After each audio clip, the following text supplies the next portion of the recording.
बहुत बढ़िया। पर इसमें एक चीज जो है, आप कहोगे ये क्या डाला हुआ है, इसको कहते हैं सोल्ट ब्रिज। ये सर्किट कंप्लीट करने का काम करता है। Hello dear student, myself Vishal Thakur. I'm faculty at V Schoolers Academy, and today we are going to discuss a very important topic from the perspective of competitive examination and state boards like JEE Mains and Advanced, NEET, NET JRF, JAM, and state board examination like CBSE, ICSE, and other state board examination. So our today's topic is electrochemistry. This is the parts 2 of electrochemistry. इससे पिछले parts में हम पढ़ चुके हैं कि भैया electrochemistry किसे कहते हैं, उसकी क्या क्या इंपॉर्टेंस है, और अगर हम किसी भी मेटल को उसके सॉल्यूशन में, उसी के आयन के सॉल्यूशन के अंदर डिप करते हैं तो क्या क्या प्रोसेसेस चलती हैं या क्या क्या टेंडेंसीज ऑब्जर्व की गई हैं। तो मैं थोड़ा सा डिटेल में उधर से स्टार्ट करूंगा भाई। और अगर किसी ने पिछला पार्ट नहीं देखा है तो प्लीज प्लीज प्लीज जाके पिछला पार्ट देखिए, आपको ये पार्ट और अच्छे से समझ में आएगा।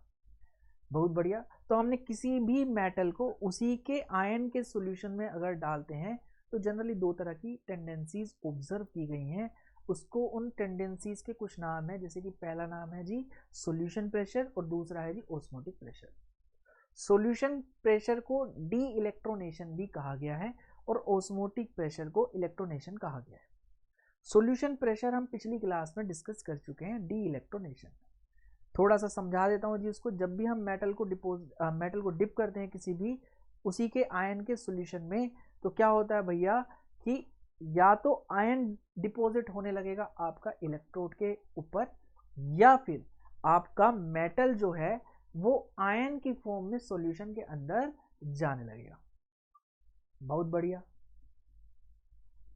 बेसिकली क्या है कि आपकी एक स्पॉन्टेनियस रिएक्शन स्टार्ट हो जाएगी, चाहे किसी भी डायरेक्शन में हो सकती है। अगर आपका जो मेटल है उसकी इलेक्ट्रोपॉजिटिविटी ज़्यादा है तो वो सॉल्यूशन के अंदर जाने लगेगा आयन की फॉर्म में और इलेक्ट्रॉन लूज करने लगेगा। इस प्रोसेस को ऑक्सीडेशन भी कहा जाता है और इसकी वजह से सॉल्यूशन के अंदर मेटल आयन की कंसंट्रेशन बढ़ जाती है और इलेक्ट्रोड के ऊपर नेगेटिव चार्ज आ जाता है, और इस तरह के इलेक्ट्रोड को एनोड कहा जाता है, और इस तरह की प्रोसेस को सॉल्यूशन प्रेशर या डी इलेक्ट्रोनेशन कहा जाता है, जो कि हमने लास्ट क्लास में भी समझा।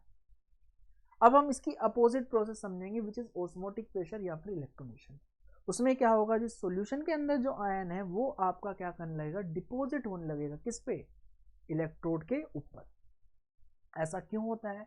क्योंकि जो आयन है या फिर जो भी वो मेटल है उसकी इलेक्ट्रॉन एफिनिटी ज़्यादा है। वो जो भी, अगर मेटल के ऊपर या मेटल इलेक्ट्रोड के ऊपर जो भी इलेक्ट्रॉन पड़े होंगे उनको एक्सेप्ट कर लेगा और वापस से क्या होने लगेगा, डिपॉजिट होने लगेगा। इसकी वजह से क्या होगा भाई, पॉजिटिव चार्ज जा रहा है इलेक्ट्रोड की तरफ, तो इलेक्ट्रोड पे पॉजिटिव चार्ज की क्या होने लगेगी, पॉजिटिव चार्ज बढ़ने लगेगा। यानी आपका इलेक्ट्रोड की पोलैरिटी कैसी हो जाएगी, पॉजिटिव। और सॉल्यूशन के अंदर पॉजिटिव चार्ज की कमी हो जाएगी, इसलिए सॉल्यूशन के अंदर यानी इलेक्ट्रोलाइट पे कैसा चार्ज जनरेट हो जाएगा, जनरली नेगेटिव। अब एक चार्ज सेपरेशन जनरेट हो गया, पॉजिटिव और नेगेटिव। ये जो प्रोसेस है आपके आयन की इलेक्ट्रोड पे डिपॉजिट होने की, ये थोड़े टाइम बाद रुक जाएगी जब electrostatic force of attraction solution और इलेक्ट्रोड के बीच में ज़्यादा बढ़ जाएगा। फिर वापस से आपका जो मेटल है वो सॉल्यूशन के अंदर जाने लगेगा। बहुत बढ़िया। बट एक चार्ज सेपरेशन जो जनरेट हुआ है उसकी वजह से एक पोटेंशियल जनरेट होगा, पोटेंशियल डिफरेंस जनरेट होगा, और उसी पोटेंशियल डिफरेंस को इलेक्ट्रोड पोटेंशियल का नाम दिया गया। बहुत बढ़िया। हमने सॉल्यूशन प्रेशर में जिंक का एग्जांपल लिया था। जिंक जो है सॉल्यूशन के अंदर जा रहा था। यहाँ पे हम एक एग्जांपल ले रहे हैं कॉपर का। कॉपर का एग्जांपल ले रहे हैं भाई, हम पढ़ रहे हैं ऑस्मोटिक प्रेशर केस 2। केस 1 था डी इलेक्ट्रोनेशन या फिर सॉल्यूशन प्रेशर। बहुत बढ़िया। तो हम पढ़ रहे हैं भैया ऑस्मोटिक प्रेशर, प्रोसेस का नाम है इलेक्ट्रोनेशन।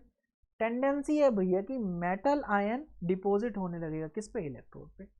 इलेक्ट्रोड पे मेटल आयन डिपॉजिट क्या होने लगेगा। तो इस तरीके से इस साइड से इस साइड आपकी क्या जा रही है जी, प्रोसेस चल रही है। बहुत बढ़िया। तो इस सॉल्यूशन के अंदर यानी कि इलेक्ट्रोलाइट के अंदर आपका जो पॉजिटिव चार्ज है वो कम होने लगेगा, इट मीन्स नेगेटिव चार्ज ज़्यादा होगा। बहुत बढ़िया, यानी नेगेटिव आयन जो होंगे वो ज़्यादा होंगे ना, सल्फेट बढ़ जाएगा। बहुत बढ़िया। और इस पे पॉजिटिव चार्ज आपका डिपॉजिट होने लगा, तो यहाँ पे क्या हो जाएगा, इलेक्ट्रोड पे कैसा चार्ज आ जाएगा भैया, पॉजिटिव चार्ज आ जाएगा। बहुत बढ़िया। इस तरह के इलेक्ट्रोड को क्या कहा जाता है भैया, कैथोड कहा जाता है। इस तरह के इलेक्ट्रोड पे जो पोलैरिटी होती है वो कैसी होती है, पॉजिटिव पोलैरिटी होती है। इस तरह के इलेक्ट्रोड पे जो रिएक्शन हो रही होती है वो कौन सी हो रही होती है भैया, रिडक्शन हो रही होती है। और जनरली इस तरह के इलेक्ट्रोड को कहाँ रखा जाता है, राइट साइड में रखा जाता है। किसमें, गैल्वेनिक सेल में। थोड़ी देर बाद में हम समझेंगे। और जो जिंक वाला इलेक्ट्रोड हमने पिछली क्लास में यूज किया था, जिसमें सॉल्यूशन प्रेशर के बारे में हमने बात की थी, वैसे इलेक्ट्रोड को एनोड कहा जाता है। उन पे नेगेटिव चार्ज आ जाता है, उनकी पोलैरिटी इलेक्ट्रोड की नेगेटिव होती है। उस तरह के इलेक्ट्रोड पे जनरली ऑक्सीडेशन होता है और वो लेफ्ट में रखे जाते हैं गैल्वेनिक सेल में, या वोल्टाइक सेल में, या डैनियल सेल में। इसके बारे में हम थोड़ी देर में बात करेंगे भैया। तो अगले पे आ जाते हैं भैया, क्या ये रिएक्शन जो है सॉल्यूशन से आयन का डिपोजिशन ऑन इलेक्ट्रोड, क्या ये होता ही रहेगा, नहीं, ये कुछ टाइम बाद रुक जाएगा, जब रेट ऑफ डिपोजिशन आपका क्या हो जाएगा, दूसरे रेट के बराबर हो जाएगा, जिसमें आपके इलेक्ट्रोड से मेटल निकल के आयन में कन्वर्ट होने लगेगा। क्यों भाई ऐसा क्यों होगा, क्योंकि electrostatic force of attraction picture में आ जाएगा। क्यों, जो आपका आयन है सॉल्यूशन से निकल के कहाँ आ रहा है, इलेक्ट्रोड पे आ रहा है। तो इलेक्ट्रोलाइट पे कैसा चार्ज बढ़ता जा रहा है, नेगेटिव चार्ज बढ़ता जा रहा है। सॉल्यूशन इलेक्ट्रोड पे कैसा चार्ज बढ़ता जा रहा है, पॉजिटिव चार्ज बढ़ता जा रहा है। तो नेगेटिव और पॉजिटिव चार्ज में इलेक्ट्रोस्टैटिक फोर्स ऑफ अट्रैक्शन आएगा। और थोड़ी देर बाद ये जो प्रोसेस बार बार इधर चलती रही थी, यहाँ पे पॉजिटिव चार्ज बढ़ता जाएगा या नेगेटिव, तो वापस से क्या होने लगेगा, मेटल आयन टूट के आयन की फॉर्म में, मेटल जो है टूट के आयन की फॉर्म में कन्वर्ट होकर सॉल्यूशन के अंदर जाता जाएगा। पर थोड़ा चार्ज सेपरेशन रह जाएगा, और उसी चार्ज सेपरेशन को हमने क्या कहा भैया, पोटेंशियल डिफरेंस कहा। और क्योंकि एक इलेक्ट्रोड पे है तो उसी का इलेक्ट्रोड पोटेंशियल कहा हमने उसको, उसी को क्या कहा भैया, इलेक्ट्रोड का पोटेंशियल। बहुत बढ़िया जी। अब इलेक्ट्रोड के पोटेंशियल को जो डिनोट करते हैं वो किससे करते हैं, ई से डिनोट करते हैं। बहुत बड़ी। इस पे कौन सी रिएक्शन हो रही है, जो मेटल आयन है, सपोज CuSO4 सॉल्यूशन के अंदर था, क्या था जी, CuSO4 सॉल्यूशन के अंदर था, और ये इलेक्ट्रोड Cu का था।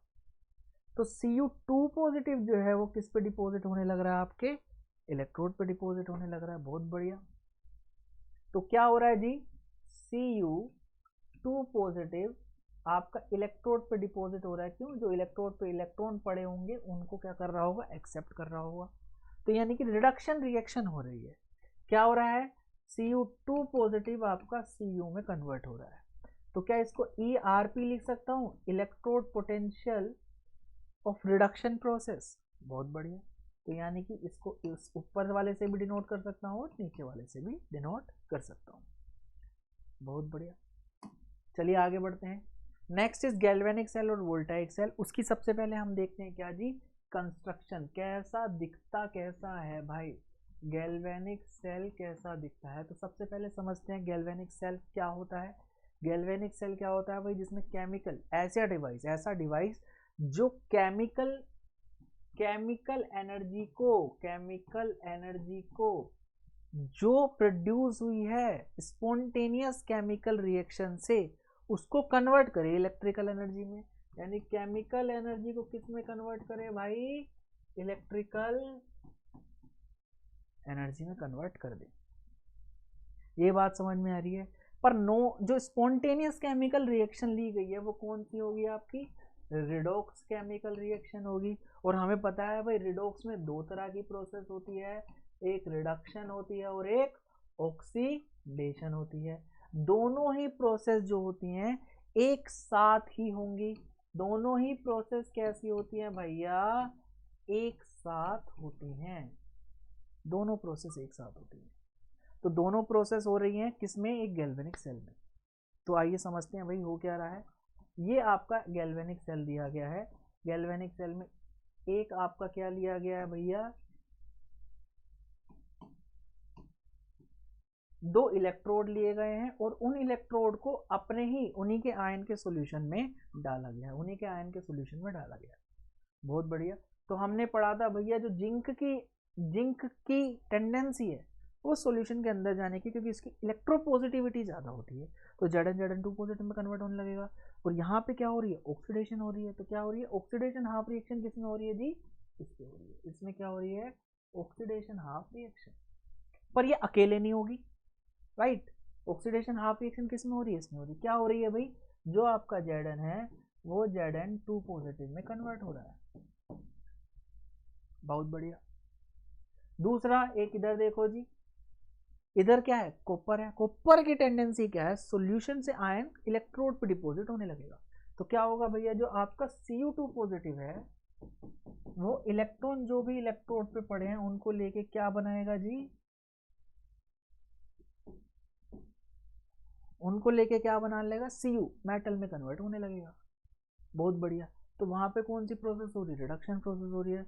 हमने थोड़ी देर पहले ही समझा था कि रिडक्शन किस पे होती है भाई, रिडक्शन होती है आपकी, रिडक्शन होती है आपकी किस पे, कैथोड पे होती है। कैसी पोलैरिटी होती है भाई, कैसी पोलैरिटी होती है कैथोड की, पॉजिटिव पोलैरिटी होती है। बहुत बढ़िया। और क्या क्या होता है जी, कैथोड पे कौन सी रिएक्शन होगी, रिडक्शन होगा। कहाँ रखूंगा इसको, राइट हैंड साइड में है क्या, ये राइट हैंड साइड में, बिल्कुल जी, right hand side of the galvanic cell में जनरली इसको रखा जाता है। IUPAC कन्वेंशन है और कुछ नहीं है। इसको जनरली किस में रखा जाएगा, राइट हैंड साइड में रखा जाएगा। बहुत बढ़िया। और इसका जो इलेक्ट्रोड पोटेंशियल है उसको कैसे डिनोट करूंगा, ई से या ERP से डिनोट कर देता हूँ, बोलो हाँ ना। और अगर इसकी रिएक्शन लिखनी जाऊं, क्या क्या होगी, आपका Cu2 पॉजिटिव Cu में कन्वर्ट हो रहा है। बहुत बढ़िया। सिमिलरली आपकी ऑक्सीडेशन हाफ रिएक्शन जो होगी उसको देख लेते हैं भाई। तो Zn किस में कन्वर्ट हो रहा है आपका, Zn2 पॉजिटिव में कन्वर्ट हो रहा है, यानी ऑक्सीडेशन हो रहा है। बहुत बढ़िया। और ऑक्सीडेशन जिस भी इलेक्ट्रोड पे होता है उसको क्या कहते हैं, एनोड कहते हैं। कहाँ रखा जाता है भाई, लेफ्ट में रखा जाता है। क्या पोलैरिटी होती है इसकी, नेगेटिव पोलैरिटी होती है किसकी, इलेक्ट्रोड की। और क्या होता है जी, और क्या होता है, इस पे कौन सी रिएक्शन होती है, इस पे ऑक्सीडेशन रिएक्शन होती है। और अगर इसका इलेक्ट्रोड पोटेंशियल लिखूं, उस इलेक्ट्रोड पे जो भी इलेक्ट्रोड पोटेंशियल होगा उसको लिखूं, तो इसको कहूंगा ई ऑक्सीडेशन पोटेंशियल, क्योंकि कौन सी रिएक्शन हो रही है उस पे, ऑक्सीडेशन हो रही है। जिंक किस में कन्वर्ट हो रहा है, Zn2 को। Increase in oxidation number is called oxidation, decrease in oxidation number is called reduction. ठीक है, ठीक। और अगर मैं इस पे लिखूं कि हो क्या रहा है, ऑक्सीडेशन हो रहा है, तो Zn किस में कन्वर्ट हो रहा है आपका, Zn2 पॉजिटिव में। आप कहोगे बार बार ये आप डंडा क्यों मार रहे हो बीच में, ये इंटरफेस दिखा रहा है इलेक्ट्रोड और इलेक्ट्रोलाइट के बीच में। बहुत बढ़िया। तो ये जो मैंने लिखा है इसको याद कैसे करोगे आप, इसको याद करो जी, LOAN, लोन से याद कर लो। लोन मतलब क्या, लेफ्ट में क्या होगा आपका, एनोड होगा। ए से क्या आ जाएगा भाई, एनोड आ जाएगा। और उस पर कौन सी रिएक्शन होगी, ऑक्सीडेशन होगी। और कैसा चार्ज होगा उस पर, नेगेटिव चार्ज होगा। बहुत बढ़िया। इस चीज को, इस गैल्वेनिक सेल को जनरली दूसरे तरीके से भी समझाते हैं भैया, जब आप बना रहे होंगे दूसरे तरीके से भी समझाते हैं। ये आपका क्या रिप्रेजेंट कर रहा है जी, ये आपका क्या रिप्रेजेंट कर रहा है, गैल्वेनिक सेल। इसमें दो कंपार्टमेंट लिए गए हैं, बहुत बढ़िया, और दो इलेक्ट्रोड लिए गए हैं, बहुत बढ़िया। ठीक है जी। दोनों इलेक्ट्रोड को एक बैटरी से कनेक्ट किया गया। जनरली गैल्वेनिक सेल में क्या होता है, केमिकल रिएक्शन से आप इलेक्ट्रिसिटी बनाते हो, यहाँ पे आप इलेक्ट्रिसिटी यूज कर रहे हो। तो आप एक चीज माइंड में रखना, दिमाग में रखना भाई, कि आप नेगेटिव टर्मिनल को जिससे भी जोड़ोगे तो वो इलेक्ट्रोड पे पोलैरिटी नेगेटिव आ जाएगी, और positive terminal of the battery को जिससे भी जोड़ोगे उस पर कैसी पोलैरिटी आ जाएगी जी, पॉजिटिव पोलैरिटी आ जाएगी। और जिस पे पॉजिटिव पोलैरिटी होती है वो क्या होगा जी, कैथोड होगा। उस पर क्या होगी, रिडक्शन होगी, है ना। बहुत बढ़िया। और जो नेगेटिव वाला होगा वो क्या होगा, एनोड होगा। उस पर क्या होगी, ऑक्सीडेशन होगी। तो इस तरीके से भी आप कर सकते हो। कॉपर लिया तो कॉपर 2 पॉजिटिव इसमें कन्वर्ट होने लगेगा, डिपॉजिट होने लगेगा मेटल आयन पर। जिंक लिया है तो जिंक क्या होगा, जिंक के आयन सॉल्यूशन के अंदर बढ़ने लगेंगे। बहुत बढ़िया। तो आपका Zn जो है Zn 2 पॉजिटिव में कन्वर्ट हो रहा है। चलिए आगे समझते हैं भैया इसको। मैंने क्या बोला, आपका जो Zn है वो Zn 2 पॉजिटिव में कन्वर्ट हो रहा है। इट मीन्स अगर मैं इस रिएक्शन को बैलेंस करूं तो 2 इलेक्ट्रॉन भी छोड़ के गया होगा, और वो 2 इलेक्ट्रॉन कहाँ होंगे आपके, इस इलेक्ट्रोड पे पड़े होंगे जी। कहाँ पड़े होंगे, इस इलेक्ट्रोड पे पड़े होंगे। और इलेक्ट्रॉन जो है वो सॉल्यूशन के अंदर मूव नहीं करते। इलेक्ट्रॉन कहाँ से मूव करेंगे जी, आपके आउटर सर्किट से मूव करेंगे। कहाँ से मूव करेंगे, आउटर सर्किट से। तो यानी कि अगर मैं इलेक्ट्रॉन के मूवमेंट की बात करूं, गैल्वेनिक सेल में इलेक्ट्रॉन का मूवमेंट की बात करूं, इलेक्ट्रॉन के मूवमेंट की बात करूं तो इलेक्ट्रॉन मूव कर रहा है कहां से, एनोड से कैथोड की तरफ। बहुत बढ़िया। और जिस डायरेक्शन में इलेक्ट्रॉन मूव करते हैं उसके अपोजिट डायरेक्शन में करंट मूव करता है। और करंट के मूवमेंट की बात करूं, करंट के मूवमेंट की बात करूं तो वो कहां से, कैथोड से किधर मूव कर रहा होगा जी, एनोड की तरफ। यानी करंट इसके अपोजिट डायरेक्शन में, करंट इसके अपोजिट डायरेक्शन में मूव कर रहा होगा, और इलेक्ट्रॉन इस डायरेक्शन में मूव कर रहे हैं। और ये जायज भी है। जिंक Zn2 पॉजिटिव में कन्वर्ट हुआ, इलेक्ट्रोड पे क्या दे गया, इलेक्ट्रॉन छोड़ गया। इलेक्ट्रॉन मूव करके दूसरे इलेक्ट्रॉन पे चलेगा। यहाँ पे इलेक्ट्रॉन जो थे वो किसने एक्सेप्ट कर लिए, Cu2 पॉजिटिव ने एक्सेप्ट करके क्या होने लगेगा, डिपॉजिट होने लगेगा किस पे, इस इलेक्ट्रोड पे। बहुत बढ़िया। पर इसमें एक चीज जो है, आप कहोगे ये क्या डाला हुआ है, इसको कहते हैं सोल्ट ब्रिज। ये सर्किट कंप्लीट करने का काम करता है। जैसे कि आप किसी भी बल्ब को जलाते हो तो सेल के दोनों टर्मिनल दूसरे टर्मिनल पे लगाते हो, अगर एक भी टर्मिनल रह गया, सिर्फ एक ही साइड लगाते हो, क्या बल्ब जलेगा, नहीं जलेगा। तो आपको सर्किट कंप्लीट करना पड़ेगा, और सर्किट कंप्लीट करने के लिए इसलिए मैंने क्या रखा है, एक सोल्ट ब्रिज। इसको थोड़ी देर बाद समझेंगे कि क्या ये है, इसमें क्या होता है, और ये क्या क्या इसके फंक्शन हैं। बहुत बढ़िया। तो चलिए आगे बढ़ते हैं। तो मैंने क्या देखा भाई, मैंने देखा भाई कि आपके गैल्वेनिक सेल में रेडॉक्स रिएक्शन होती है। 2 अलग अलग कंपार्टमेंट होते हैं। इसको मैं वोल्टमीटर से कनेक्ट कर देता हूं, और एक यूट्यूब इसमें डाल देता हूं। राइट। 2 इलेक्ट्रोड आपने यूज किए हैं। सपोज एक जिंक का ले लो और एक कॉपर का ले लो। Zn वाले को ZnSO4 में डाला है, और कॉपर वाले को CuSO4 में डाला है। और आपको पता है Zn कहाँ जाएगा, Zn जो है वो सॉल्यूशन के अंदर जाने लगेगा, और आपका जो कॉपर है वो कहाँ जाने लगेगा, कॉपर जो है वो इलेक्ट्रोड पे, Cu2 पॉजिटिव इलेक्ट्रोड पे डिपॉजिट होने लगेगा। जो इलेक्ट्रॉन है वो आउटर सर्किट से मूव करेंगे, और जो करंट है वो इधर से इधर की तरफ मूव करेगा। करंट को I से डिनोट करते हैं। ये सब हो रहा है जी इस इलेक्ट्रोड में। अगर मैं रिएक्शन देखूं तो इस पे हो रही है Zn से Zn2 पॉजिटिव प्लस 2 इलेक्ट्रॉन, और इस पे हो रही है Cu से Cu2 पॉजिटिव, सॉरी रिडक्शन हो रहा है यहाँ पे। तो Cu2 पॉजिटिव से Cu प्लस 2 इलेक्ट्रॉन बैलेंस करने के लिए। और ओवरऑल रिएक्शन जो आपकी होगी, ओवरऑल जो आपकी होगी वो क्या होगी, आपकी Zn कन्वर्ट हो रहा है Zn2 पॉजिटिव में, और Cu2 पॉजिटिव आपका कन्वर्ट हो रहा है Cu, यानी Cu पे रिडक्शन हो रहा है और जिंक पे ऑक्सीडेशन हो रहा है। ये हो रही है आपकी रिएक्शन। बहुत बढ़िया। तो मैंने देखा जिंक वाले इलेक्ट्रोड का ऑक्सीडेशन पोटेंशियल है, रिएक्शन हो रही है Zn2 पॉजिटिव से Zn, इसको कहते हैं इलेक्ट्रोड पोटेंशियल या फिर ऑक्सीडेशन पोटेंशियल।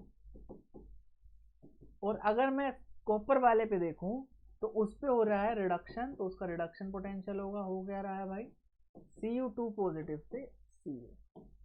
सॉरी ये मैंने रिडक्शन ही लिख दिया जिंक का। जिंक में क्या हो रहा है भैया, Zn2 पॉजिटिव, Zn से Zn2 पॉजिटिव बन रहा है, और ये है आपका क्या, रिडक्शन पोटेंशियल। ये दोनों हाफ सेल का है। अगर मैं पूरे सेल के पोटेंशियल की बात करूं तो उसको कहूंगा सेल पोटेंशियल, और उसको किससे डिनोट करूंगा जी, ई सेल से। सेल पोटेंशियल को किससे डिनोट करूंगा, ई सेल से। तो हमने इलेक्ट्रोड में क्या किया था, इलेक्ट्रोलाइट का और इसका पोटेंशियल डिफरेंस देखा था, बहुत बढ़िया। इलेक्ट्रोड का यहाँ पे भी क्या देखा था, इलेक्ट्रोलाइट और इलेक्ट्रोड का पोटेंशियल डिफरेंस देखा था। पर जब हमें सेल का देखना हो तो दोनों सेल जो हैं हाफ सेल ले रखे हैं, दोनों हाफ सेल के बीच में जो पोटेंशियल डिफरेंस होगा उसको देखूंगा, तभी तो चार्ज इधर से इधर मूव कर पाएगा, है ना, तभी तो चार्ज इधर से इधर या इधर से इधर मूव कर पाएगा।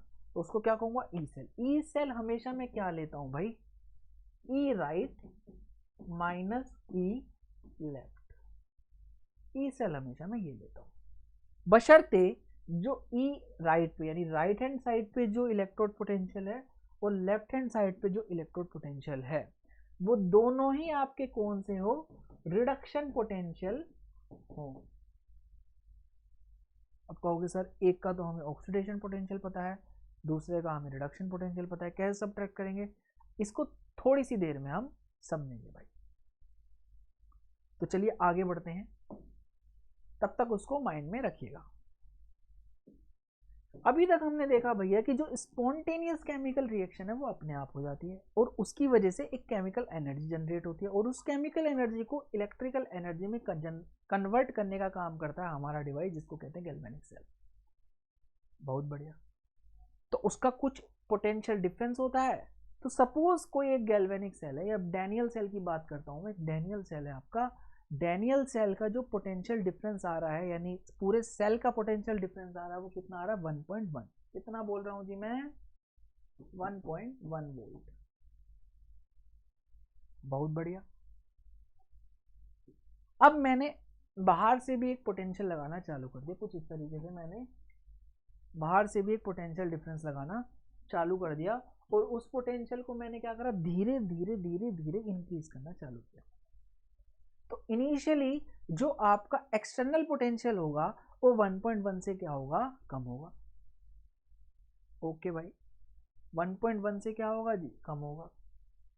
तो जब 1.1 से आपका पोटेंशियल डिफरेंस कम होगा एक्सटर्नल पोटेंशियल, तो रिएक्शन जैसी हो रही थी उस सेल में उसी तरीके से होगी। सपोज इसकी बात करूं मैं डैनियल सेल की, तो Zn जो है वो Zn2 पॉजिटिव में ही कन्वर्ट होगा। Zn आपका Zn2 पॉजिटिव में ही कन्वर्ट होगा, और Cu आपका Cu2 पॉजिटिव किस में कन्वर्ट होगा जी, आपका Cu में कन्वर्ट होगा। Zn2 पॉजिटिव में कन्वर्ट होगा, Cu2 पॉजिटिव Cu में कन्वर्ट होगा। बढ़िया। और इलेक्ट्रॉन कहां से मूव करेंगे, जिंक से कॉपर की तरफ ही मूव करेंगे। तो अगर मैं देखूं तो electrons flow from Zn rod to Cu rod, तो करंट कहां से फ्लो करेगा, कॉपर रोड से जिंक रोड की तरफ मूव करेगा। बहुत बढ़िया। और Zn आपके एनोड पे क्या होने लगेगा भैया, डिसॉल्व होने लगेगा। Zn मूव डिसॉल्व होने लगेगा, और कॉपर जो है वो क्या होने लगेगा, डिपॉजिट होने लगेगा आपके इलेक्ट्रोड। कब, जब आपका जो एक्सटर्नल पोटेंशियल है, जब आपका एक्सटर्नल पोटेंशियल है वो 1.1 से क्या है, कम है। बहुत बढ़िया। अब आपने बाहर से जो पोटेंशियल अप्लाई किया वो मान लो कि आपने बड़ा बढ़ा के 1.1 तक ले गए, तो जैसे ही वो 1.1 को रीच करेगा तो जो भी आपके अंदर रिएक्शन हो रही है वो रिएक्शन क्या हो जाएगी, स्टॉप हो जाएगी। अब ना इलेक्ट्रॉन फ्लो करेंगे ना आपका करंट फ्लो करेगा, क्योंकि इलेक्ट्रॉन फ्लो नहीं कर रहे तो करंट फ्लो नहीं कर रहा। बहुत बढ़िया। और आपकी जो डिसॉल्विंग हो रही थी, जो आपका जिंक डिसॉल्व हो रहा था एनोड पे और कॉपर 2 पॉजिटिव डिपॉजिट होने लगा था कैथोड पे, वो रिएक्शन भी क्या हो जाएगी, आपकी स्टॉप हो जाएगी। तो कोई भी केमिकल रिएक्शन आपकी नहीं होगी और कोई भी इलेक्ट्रॉन या करंट आपका फ्लो नहीं करेगा, जब आपका एक्सटर्नल पोटेंशियल 1.1 के बराबर हो जाएगा। और जब आपका एक्सटर्नल पोटेंशियल 1.1 से ज़्यादा होगा तब क्या होगा, जो आपकी रिएक्शन थी वो उल्टी हो जाएगी, करंट उल्टी डायरेक्शन में फ्लो करने लगेगा और इलेक्ट्रॉन भी क्या करने लगेंगे, उल्टी डायरेक्शन में फ्लो करने लगेंगे। इलेक्ट्रॉन फ्लो करेगा उस टाइम पे कॉपर से जिंक की तरफ, करंट फ्लो करेगा जिंक से कॉपर की तरफ। जो जिंक है वो डिपॉजिट होना शुरू कर जाएगा आपका जिंक पे, और आपकी जो कॉपर है वो डिसॉल्व होने लगेगा। बेसिकली क्या है, Zn से Zn2 positive is spontaneous reaction, यानी अपने आप हो रही थी, बट Zn2 पॉजिटिव से Zn इज नॉन स्पॉन्टेनियस। जो नॉन स्पॉन्टेनियस रिएक्शन है वो होने लगेगी, यानी कि सारी चीज उल्टी हो जाएगी। आई होप आपको क्लियर हो गया होगा कि जब भी आप बाहर से पोटेंशियल अप्लाई करोगे तो रिएक्शन सेल के अंदर क्या होगी, और जब आप पोटेंशियल अप्लाई नहीं कर रहे तो जो भी केमिकल रिएक्शन हो रही है उसकी वजह से क्या हो रहा है। तो चलिए आगे बढ़ते हैं। मैंने क्या बताया था भाई कि एक ये जो बीच में YouTube ले रखी है वो YouTube नहीं जी, जो यूट्यूबर वाले होते हैं वो YouTube नहीं भाई, जिस पे वीडियोस आती हैं वो वाला YouTube नहीं, ये वाला YouTube जो हम साल्ट ब्रिज में यूज कर रहे हैं। इसको कहते हैं, ये जो YouTube बीच में ली गई थी इसको कहते हैं भैया क्या, सोल्ट ब्रिज। ये ब्रिज का काम कर रहा है। दो कंपार्टमेंट जो लिए गए हैं, ये जो दो कंपार्टमेंट लिए गए हैं इसमें किसका काम कर रहा है भाई, ये ब्रिज का काम कर रहा है। इसको क्या कहते हैं, सोल्ट ब्रिज। क्यों, इसमें सोल्ट भरा होता है और ब्रिज का काम तो ये कर ही रहा है, सोल्ट ब्रिज। सबसे पहले समझते हैं इसका फंक्शन क्या है, क्यों इसको लिया गया है यहाँ पे। सबसे पहली चीज जो ये करता है वो करता है भैया, ये सर्किट कंप्लीट करने का काम करता है। सपोज ये यहाँ नहीं होता तो सिर्फ ये इलेक्ट्रोड और ये इलेक्ट्रोड एक साइड से ही कंप्लीट होता, हमें दो वायर चाहिए नहीं, तो दूसरी वायर का काम कौन कर रहा है, ये सर्किट कंप्लीट आपका करता है। कुछ इस तरीके से आपका सर्किट कंप्लीट हो जाएगा। तो सबसे पहला क्या काम कर रहा है, ये सर्किट कंप्लीट कर रहा है कि सर्किट कंप्लीट कर रहा है कि भैया पेन तो जो आपका सेल है वो चालू तो हो जाए। बहुत बढ़िया। दूसरी चीज ये क्या करता है, ये इलेक्ट्रिकल न्यूट्रलिटी मेंटेन करता है। क्यों, क्योंकि इसके अंदर सोल्ट होते हैं। बहुत बढ़िया। अब ये जो Cu है, Cu डिपॉजिट होता जा रहा है, उसकी कमी हो गई ना, उस कमी को पूरा करने के लिए अपने सॉल्ट प्रोवाइड कर देगा, अपने आयंस प्रोवाइड कर देगा, वहां पे मेंटेन हो जाएगी इलेक्ट्रिकल न्यूट्रलिटी। सिमिलरली जो Zn है, Zn2 पॉजिटिव बढ़ा रहा है, तो वहां पे क्या करेगा, नेगेटिव आयन प्रोवाइड कर देगा, वहां पे भी क्या हो जाएगी, इलेक्ट्रिकल न्यूट्रलिटी क्या हो जाएगी, मेंटेन हो जाएगी। बहुत बढ़िया। अब ये बना किसका होता है और क्यों ऐसा कर रहा है उसके बारे में बात कर लेते हैं भैया। नीड तो समझ में आ गई भाई कि क्या क्या करता है, complete the circuit and maintain the electrical neutrality. बना किसका होता है भैया, ये ग्लास ट्यूब का बना होता है। कुछ केस में ग्लास ट्यूब का बना होता है भैया, कुछ केस में किसका बना होता है, पॉलीथीन का। कुछ केस में ग्लास ट्यूब का, कुछ केस में पॉलीथीन का। इसके अंदर सोल्ट फिल्ड होते हैं। कौन कौन से सोल्ट हो सकते हैं, KCl हो सकता है, KNO3 हो सकता है, NH4NO3 होता है, या फिर इसको कहते हैं अगर सॉल्यूशन, अगर सॉल्यूशन भी कहा जाता है। बहुत बढ़िया। क्या कोई सा भी सोल्ट डाल सकते हैं, नहीं जी, कोई सा भी सोल्ट इसके अंदर नहीं डाल सकते। सिर्फ वही सोल्ट डालेंगे जिसमें कैटायन की स्पीड और एनायन की स्पीड बराबर होगी। पता चले यहाँ एनायन तो पहले पहुंच गया, कैटायन बाद में पहुंच रहा है, तो दोनों की स्पीड कैसी होनी चाहिए, बराबर होनी चाहिए।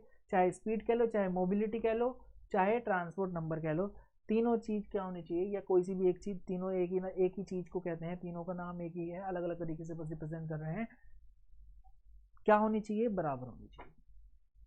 बहुत बढ़िया।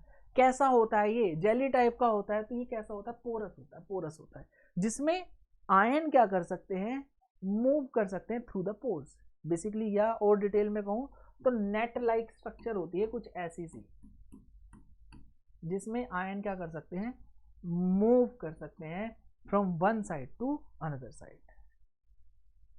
बहुत बढ़िया। और एक और चीज का काम करता है, जिस भी सेल में मैं साल्ट ब्रिज यूज कर रहा हूं उसमें ये लिक्विड जंक्शन पोटेंशियल को क्या करता है, मिनिमाइज करता है। लिक्विड लिक्विड जंक्शन पोटेंशियल को क्या करता है, मिनिमाइज करता है। अब आप कहोगे ये भला क्या है, क्या बोल गए sir, liquid liquid junction potential क्या होता है? तो चलिए देखते हैं भैया ये क्या है, लिक्विड लिक्विड जंक्शन पोटेंशियल क्या है।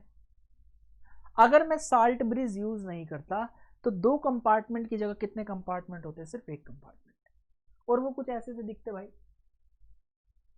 राइट। तो CuSO4 जो इधर है और ZnSO4 जो इधर है, वो कहीं पे क्या कर रहे होते, एक जगह पे क्या कर रहे होते, मिल रहे होते, दोनों सॉल्यूशन क्या कर रहे होते, मिल रहे होते। बहुत बढ़िया। और जब प्रोसेस स्टार्ट हो जाती तो इस साइड Zn2 पॉजिटिव के बढ़ने की वजह से इस सॉल्यूशन के अंदर कैसा चार्ज आ जाता, पॉजिटिव, और इस सॉल्यूशन में Cu2 पॉजिटिव के कम होने की वजह से कैसा चार्ज आ जाता, नेगेटिव। अब यहां पे भी क्या डेवलप हो गया भाई, क्या डेवलप हो गया, चार्ज सेपरेशन डेवलप हुआ क्या, बहुत बढ़िया, चार्ज सेपरेशन डेवलप हो गया। इस चार्ज सेपरेशन को क्या नाम दिया मैंने, इस चार्ज सेपरेशन की वजह से क्या डेवलप हुआ भाई, पोटेंशियल डिफरेंस। कैपेसिटर की तरह ही तो बन गया, पोटेंशियल डिफरेंस। और इस पोटेंशियल डिफरेंस की वजह से क्या जनरेट हुआ, इलेक्ट्रोड पोटेंशियल। इसकी वजह से क्या जनरेट हुआ, इलेक्ट्रोड पोटेंशियल, ऐसा कह सकते हैं भाई। तो जो लिक्विड लिक्विड जंक्शन पोटेंशियल है, ये लिक्विड और इस लिक्विड की वजह से एक पोटेंशियल जो जनरेट हो रहा है, अगर मैं सोल्ट ब्रिज लगाता हूं, अगर मैं इस सोल्ट ब्रिज को लगाता हूं तो वो वहां पे होगा ही नहीं, वो क्या हो जाएगा, मिनिमाइज हो जाएगा। आई होप आपको क्लियर हो गया हो, बहुत बढ़िया। तो कुछ इंपॉर्टेंट डेफिनेशंस हैं, उनके बारे में थोड़ी सी बात कर लेते हैं। तो सबसे पहले मैं बार बार नाम दे रहा हूँ, electrode potential. Electrode potential basically क्या है, ये इलेक्ट्रोड और इलेक्ट्रोलाइट के बीच में जो चार्ज सेपरेशन बन रहा है उसकी वजह से जो पोटेंशियल डिफरेंस जनरेट हो रहा है उसी को कहते हैं इलेक्ट्रोड पोटेंशियल।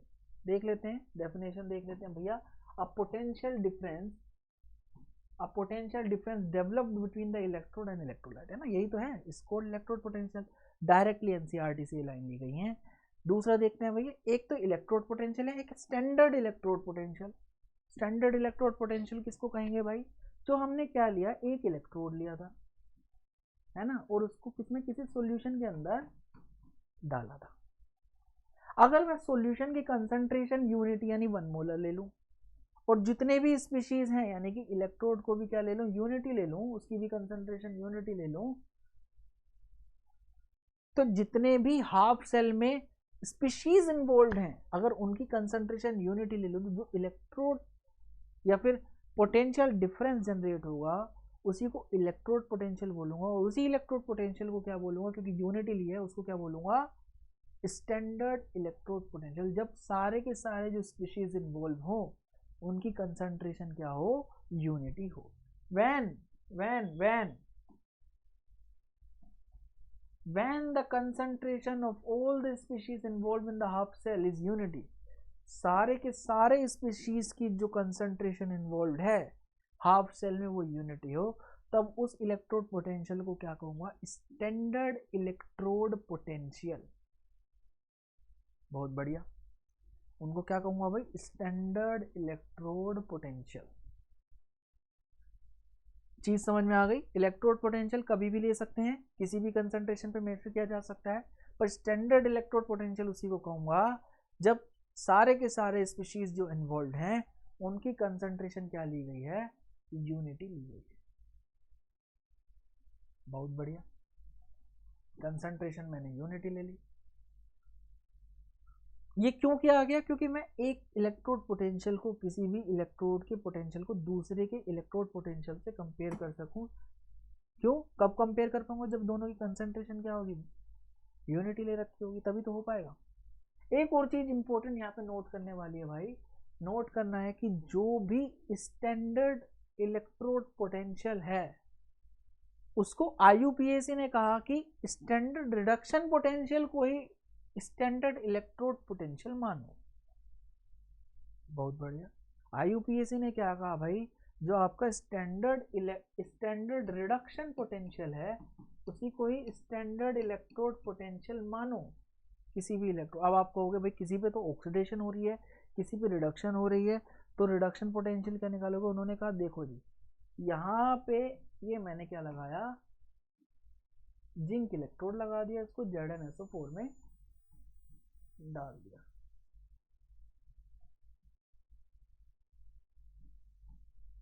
तो जिंक क्या करेगा, Zn2 पॉजिटिव में कन्वर्ट होने लगेगा, तो इसका इलेक्ट्रोड पोटेंशियल, जो ऑक्सीडेशन पोटेंशियल आएगा उसकी कुछ वैल्यू आएगी, वो क्या आएगी, E Zn से Zn2 पॉजिटिव वाली, यही है ऑक्सीडेशन पोटेंशियल।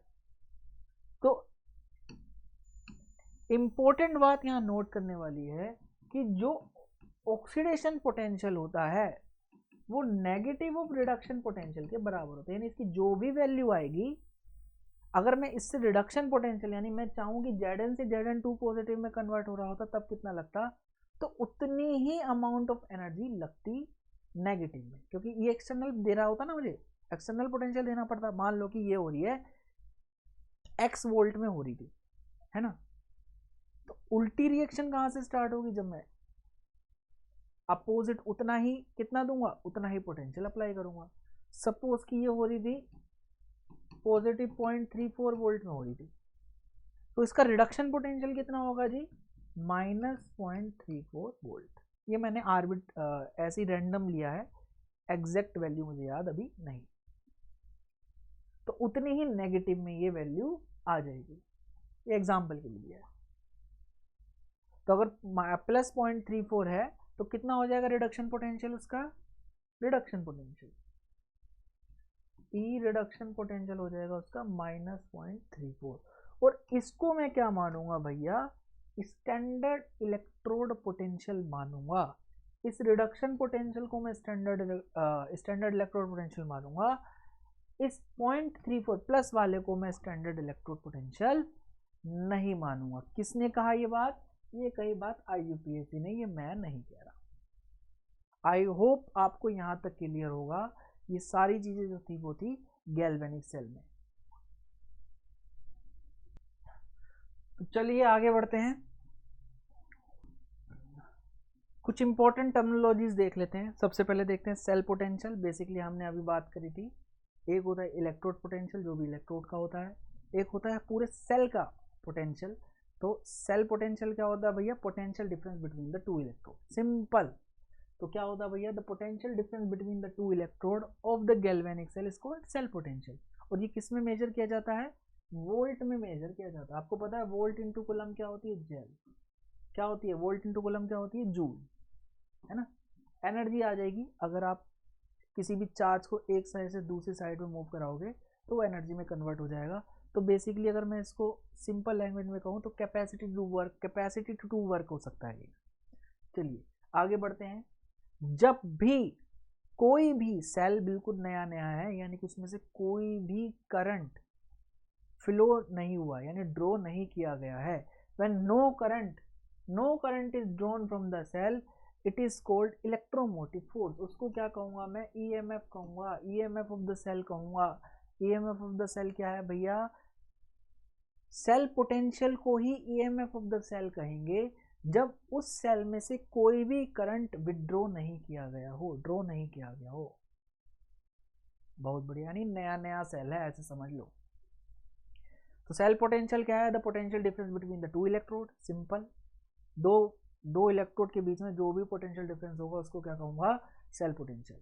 ये कभी भी मेजर कर सकते हो, पर अगर आप नए नए की बात करो, यानी कोई भी करंट ड्रॉ नहीं किया गया हो, तो जो भी उसका सेल पोटेंशियल होगा उसको क्या कहूंगा, इलेक्ट्रोमोटिव फोर्स या फिर EMF ऑफ द सेल।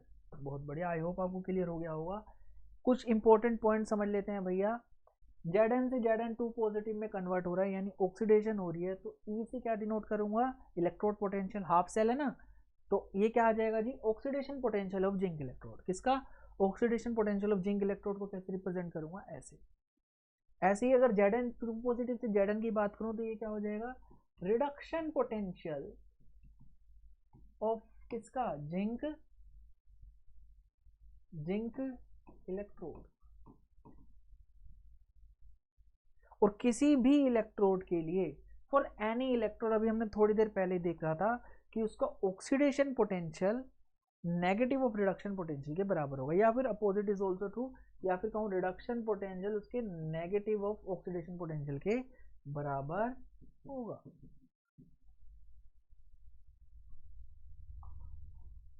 बहुत बढ़िया। यानी कि अगर किसी का ऑक्सीडेशन पोटेंशियल 0.34 है तो उसका रिडक्शन पोटेंशियल कितना होगा, उसी सेम हाफ सेल के लिए उसका रिडक्शन पोटेंशियल कितना होगा, -0.34। अगर किसी का ऑक्सीडेशन पोटेंशियल कितना है जी, -0.45 है तो उसका रिडक्शन पोटेंशियल कितना होगा, +0.45। ऐसा सा कुछ मैं बताना चाह रहा हूं। आगे बढ़ते हैं जी। किसी भी सेल का सेल पोटेंशियल होता है, उस सेल पोटेंशियल को किससे डिनोट करूंगा, ई सेल से, यानी कि ई सेल क्या होगा, सेल पोटेंशियल। अब क्या है ये, potential difference between the two electrode, यानी कि आप दो इलेक्ट्रोड के बीच में पोटेंशियल, उन दोनों के पोटेंशियल को क्या कर रहे हो, सब्ट्रैक्ट कर रहे हो। तो जनरल कन्वेंशन क्या है IUPAC कि राइट वाले से लेफ्ट वाले को सब्ट्रैक्ट करूंगा, और हमें पता है राइट में किसको रखता हूँ जी, कैथोड को, लेफ्ट में किसको रखता हूँ जी, एनोड को। अभी थोड़ी देर पहले ही हमने देखा था। तो cathode, electrode potential of cathode minus electrode potential of anode. और मैंने बीच में एक छोटी सी बात ही बताई थी भाई कि जो भी पोटेंशियल यहाँ पे ले रहा हूँ वो दोनों ही क्या होंगे, आपके रिडक्शन पोटेंशियल। इट मींस क्या हो गया, ई सेल किसके बराबर हो गया, reduction potential of cathode minus reduction potential of anode. Reduction potential of cathode minus reduction potential of anode. और अगर एनोड पे जो रिएक्शन दी गई है उसका ऑक्सीडेशन पोटेंशियल दिया गया है तो हमें पता है भाई रिडक्शन पोटेंशियल किसके बराबर है, नेगेटिव ऑफ ऑक्सीडेशन पोटेंशियल के। तो यहाँ पे रखूंगा तो क्या आ जाएगा, reduction potential of cathode plus oxidation potential of anode. Simple simple maths है तो भाई। दोनों क्या था, माइनस का साइन का तो रिलेशन था उनका, तो अगर मैं रिडक्शन की जगह ऑक्सीडेशन रखता हूँ तो ऐड करना पड़ेगा, और अगर दोनों का रिडक्शन लेता हूं तो सब्ट्रैक्ट करना पड़ेगा। बस इतना सा बताना चाह रहा हूं। दूसरी चीज, किसी भी स्पॉन्टेनियस केमिकल रिएक्शन के लिए ई सेल की वैल्यू हमेशा कैसी आएगी भाई, पॉजिटिव आएगी। ई सेल की वैल्यू कैसी आएगी जी, पॉजिटिव आएगी। अगर स्पॉन्टेनियस केमिकल रिएक्शन नहीं है, नॉन स्पॉन्टेनियस है रिएक्शन, यानी अपने आप नहीं होती, तो ई सेल की वैल्यू कैसी आएगी जी, नेगेटिव आएगी। बहुत बढ़िया। इसको हम डेल्टा जी से भी देखते थे। डेल्टा जी क्या आता था, अगर नेगेटिव आ रहा है तो रिएक्शन स्पॉन्टेनियस होती थी। ऐसी ई सेल से भी देख सकते हैं, ई सेल अगर पॉजिटिव आ रहा है तो रिएक्शन कैसी होगी, स्पॉन्टेनियस। इनके बीच में एक रिलेशन है, उसके बारे में थोड़ी देर में चर्चा करेंगे भाई। तो अब आ जाते हैं भैया, हमने एक टॉपिक और छोटा सा करना है जी, क्या, सेल रिप्रेजेंटेशन। हमने देखा भैया दो इलेक्ट्रोड है, एक में जिंक ले रखा है, एक में क्या ले रखा है, कॉपर ले रखा है। दो इलेक्ट्रोड ले रखे हैं, इनको बाहर के सर्किट से मैंने क्या कर रखा, कंबाइन कर रखा है, एक सोल्ट ब्रिज लगा दिया। तो जिंक वाले में क्या हो रहा है भैया, जिंक वाले की बात करो तो जिंक वाले में Zn2 पॉजिटिव प्लस 2 इलेक्ट्रॉन ये कर रहा है, और कॉपर वाले में बात करो तो कॉपर 2 पॉजिटिव कॉपर में कन्वर्ट हो रहा है। ठीक है जी। तो हाफ सेल रिएक्शन क्या हो रही है भैया आपकी, ये दोनों हो रही है। और अगर ओवरऑल रिएक्शन की बात करूं तो क्या हो रहा है, Zn जो है वो Zn2 पॉजिटिव में कन्वर्ट हो रहा है, और कॉपर जो है Cu2 पॉजिटिव आपका Cu में कन्वर्ट हो रहा है। तो सेल रिप्रेजेंटेशन, सेल को रिप्रेजेंट कैसे करना है, सेल रिप्रेजेंटेशन कैसे करूंगा भाई, एक तो आएगा भाई किस पे ऑक्सीडेशन हो रही है उसको लिखूंगा भाई इस साइड में, उसके बाद आएगा सोल्ट ब्रिज, और उसके बाद आएगा भैया जो रिडक्शन प्रोसेस हो रही है उसको मैं इधर लिखूंगा ऐसा सा। ऑक्सीडेशन पे क्या हो रहा है, Zn2 पॉजिटिव में कन्वर्ट हो रहा है। Zn किस में कन्वर्ट हो रहा है आपका, Zn2 पॉजिटिव में। ये जो स्लैश का साइन है, ये जो साइन है डंडे का, ये इंटरफेस दिखा रहा है। एक डंडा क्या दिखा रहा है, interface between the electrolyte and the metal. ये दो जो है, दो डंडे, ये सोल्ट ब्रिज दिखाते हैं भैया जी, ये सोल्ट ब्रिज लगा हुआ है। कुछ जगहों पे इस सोल्ट ब्रिज के बीच में आपका जो आयन या फिर कहूँ जो सोल्ट उस सोल्ट ब्रिज में पड़ा है उसको भी लिख दिया, जैसे KNO3 लिख दिया, NH4NO3 लिख दिया, या फिर KCl लिख दिया। बहुत बढ़िया। तो Zn2 पॉजिटिव ऑक्सीडेशन हो रही है। रिडक्शन में क्या हो रहा है आपका, Cu2 पॉजिटिव में किस में कन्वर्ट हो रहा है, Cu। तो ये क्या है आपकी इस डैनियल सेल की रिप्रेजेंटेशन है। बहुत बढ़िया। सपोज कि आपका कोई और रिएक्शन हो रही होती, मान लो कि आप ले लो एक Ag ले लो, एक Cu ले लो, Cu ले लो, Ag ले लो। मैं ऐसी जनरल लेके चल रहा हूँ भाई, कोई ब्रिज नहीं, ये बैटरी नहीं लगा रहा हूँ, यहाँ पे वोल्टामीटर लगा देता हूँ। एक सोल्ट ब्रिज ले लेता हूँ, इस साइड कॉपर ले लेता हूँ, इस साइड Ag ले लेता हूँ। तो कॉपर पे क्या करा देता हूँ, कॉपर 2 पॉजिटिव, क्योंकि इसको मैंने लेफ्ट में ले लिया है। वैसे ऐसे होता नहीं है, ये ई नोट की वैल्यू पे डिपेंड करता है, थोड़ी सी बाद में बताऊंगा। और Ag पे क्या करा रहा हूँ मैं, Ag पॉजिटिव पे क्या करा रहा हूँ, Ag करा रहा हूँ प्लस इलेक्ट्रॉन। बहुत बढ़िया। अब दोनों में इलेक्ट्रॉन अलग अलग हैं, तो इस हाफ रिएक्शन को मैं किससे मल्टीप्लाई कर लूंगा, 2 से मल्टीप्लाई कर लूंगा, सो दैट कि ओवरऑल रिएक्शन में ये इलेक्ट्रॉन ना आए। कैसे ओवरऑल रिएक्शन क्या हो जाएगी भाई, ओवरऑल रिएक्शन क्या हो जाएगी आपकी, Cu से किस में कन्वर्ट हो गया, Cu2 पॉजिटिव में, और Ag से किससे कन्वर्ट हो गया भाई, Ag पॉजिटिव से किस में कन्वर्ट होगा भाई, Ag में, और यहाँ पे क्या आ जाएगा 2। अब इसका सेल रिप्रेजेंटेशन अगर मुझे लिखना हो तो एक साइड तो आएगा क्या आपका ऑक्सीडेशन, या कहूँ एनोड वाली चीज इस साइड आएगी, और कैथोड वाली या फिर रिडक्शन वाली चीज कहाँ आएगी, इस साइड आएगी।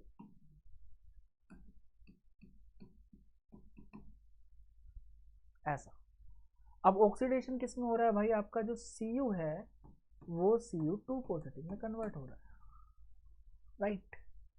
और जो Ag है रिडक्शन है, जो Ag पॉजिटिव है वो आपका किस में कन्वर्ट हो रहा है भाई, Ag में कन्वर्ट हो रहा है। तो ये क्या हो गई आपकी सेल रिप्रेजेंटेशन। सेल रिप्रेजेंटेशन में आप इलेक्ट्रॉन के बारे में नहीं बताते हो, आप बैलेंसिंग के बारे में भी कोई बात नहीं करते हो। तो Ag से पॉजिटिव से Ag में जा रहा है, Ag क्या है सॉलिड है, आयन किसकी तरफ भाग रहा है भाई, इलेक्ट्रोड की तरफ भाग रहा है। और Cu क्या है आपका, वो भी क्या है सॉलिड है। तो इसको आप ऐसे भी लिख सकते हो, जो आयन है वो किस में है भैया, एक्वस सॉल्यूशन में है, तो ऐसे लिख सकते हो आप।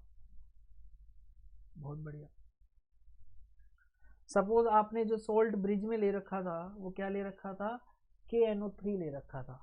आप इस वाले सोल्ट ब्रिज में KCl नहीं ले सकते, अगर आप KCl लोगे तो AgCl के प्रेसिपिटेट बनने लगेंगे, तो आप KCl इस सोल्ट ब्रिज में यूज नहीं कर सकते। तो आप इसमें क्या यूज करोगे भाई, KNO3, इसलिए मैंने जान के लिया है। तो Cu2 पॉजिटिव एक्वस, यहाँ पे क्या लिख लेता हूँ KNO3 ऐसा कुछ, और ये क्या आ जाएगा Ag पॉजिटिव, Ag सॉलिड, और ये एक्वस, ऐसा कुछ आ जाएगा। This is also the representation of the same cell if salt bridge contain KNO3 rather than KCl। So ये था हमारा गैल्वेनिक सेल। इससे अगली क्लास में हम समझेंगे कि कैसे हम इलेक्ट्रोड पोटेंशियल को कैलकुलेट करते हैं, किसी भी इलेक्ट्रोड के इलेक्ट्रोड पोटेंशियल को कैलकुलेट कैसे करते हैं, और कैसे उस इलेक्ट्रोड पोटेंशियल को यूज करके मैं काफ़ी सारी चीज़ें कैलकुलेट कर सकता हूँ, जैसे कि इक्विलिब्रियम कांस्टेंट, किसी का पीएच कैसे कैलकुलेट कर सकता हूँ, केएसपी कैसे कैलकुलेट कर सकता हूँ, एंड सो ऑन। बहुत सारी चीज़ें अगर मैं कैलकुलेट करने की बात करूँ तो कैसे, क्या हम थर्मोडायनेमिक यानी डेल्टा जी कैलकुलेट कर सकते हैं, डेल्टा एच कैलकुलेट कर सकते हैं, डेल्टा एस कैलकुलेट कर सकते हैं, ये कैसे, यानी कि इलेक्ट्रोकेमिस्ट्री का ब्रिज कैसे बनाऊंगा थर्मोडायनेमिक्स के साथ, और इलेक्ट्रोकेमिस्ट्री का ब्रिज में कैसे बनाऊंगा आपका इक्विलिब्रियम के साथ। तो ये सब चीज़ें जानने के लिए हमारे साथ बने रहिए। Myself Vishal Thakur, faculty at V Schooler Academy. Thank you so much.